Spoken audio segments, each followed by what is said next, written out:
বাউল সাহেব, কি সাহেব, এরা দীর্ঘ যুগ যুগান্তর চলতেছে চলতেছে চলতেছে, কিন্তু সীমা লঙ্ঘন করার পরে আমার আল্লাহ ধরে বসছেন। কি আল্লাহ ধরায় দিছেন, সীমা লঙ্ঘন করলেই ধরা পড়ে যাবে, আল্লাহ ধরায় দিবেন। তা আমিও যদি করি আল্লাহ আমাকে ধরায় দিবেন, সব সহ্য করা যাবে। আমার আল্লাহ, আমার রসুল, আমার কোরআন, আমার ইসলামের বিরুদ্ধে কথা বললে তা বরদাস্ত করা হবে না।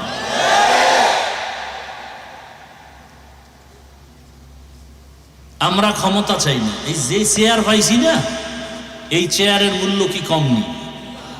এমপি সাহেবের চেয়ার আজ আছে কাল থাকবে না, আর আমাদের এই চেয়ারের কোনো মেয়াদি নেই। আমি এখানে যাব কেন?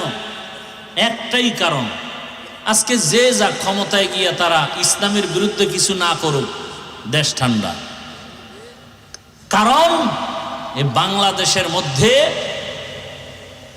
কোনোদিন কেউ ইসলামের বিরুদ্ধে স্বপ্ন দেখলে তা পূরণ হবে না। আমি যুবকদেরকে আর একটা ওয়াদা করায় যাই, বাবার সাথে সন্তানদের মাঝে মাঝে তর্ক হয় না, হয় না মানে কি বাবারে কেউ গালি দিবে আর মেনে নিবে? হ্যাঁ, বাবার সাথে তর্ক হয়েছে ঠিক আছে, কিন্তু আমার বাবার বিরুদ্ধে যদি কেউ কথা বলে কলার ধরে ফেলবো না? ঠিক আপনি ভাই, অনেকে এখানে আসি, আমরা সারা দেশেই অনেকে নামাজ ঠিক মতো পড়ি না, রোজা ঠিক মতো রাখি না, দাড়ি ঠিক মতো রাখি, কিন্তু আল্লাহ মানিত, ইসলাম মানিত। তার একটা অনুরোধ, যুবকরা ওয়াদা করো যে ইসলামকে খাটো করার সুযোগ দিবা না। কেউ যদি তোমার সামনে বলে ইসলামে এই সমস্যা সেই সমস্যা, আস্তে কলারটা ধরবা, ধরবা, এই বেঈমানের বাচ্চা, আমি দাড়ি রাখি না, নামাজ পড়ি না, ঠিক আছে, কিন্তু আমার ইসলামের অপমান করবি, চামড়া তুলে ফেলা হবে। পারবা যুবক বাবারা?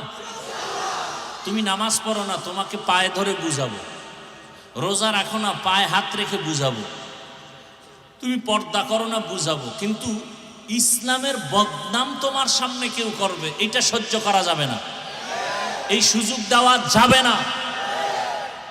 যে বদনাম করবে তার সাথে আমরা নাই, সোজা কথা। যারা আল্লাহর রসুলের ইসলামের বদনাম করবে এদের সাথে আমরা নাই। আমরা কালেমার পতাকার একসাথ হয়ে মুসলমান, পরিচয় আমাদের মুসলমান, কালেমার ব্যানারে আমরা এক, কালেমার ব্যানারে আমরা এক। আমার কথার মধ্যে কোনো ঝামেলা থাকলে বলো, আমি তওবা করি। আমার আল্লাহর কোরআনে রাষ্ট্রের ব্যাপারে কোনো কিছু নাই, তাহলে কেন আপনি আমার আল্লাহর কোরআনটা রাষ্ট্রের ব্যাপারে আলাদা রাখবেন, ইসলামটাকে আলাদা রাখবেন, নতুন আইন করবেন কেন?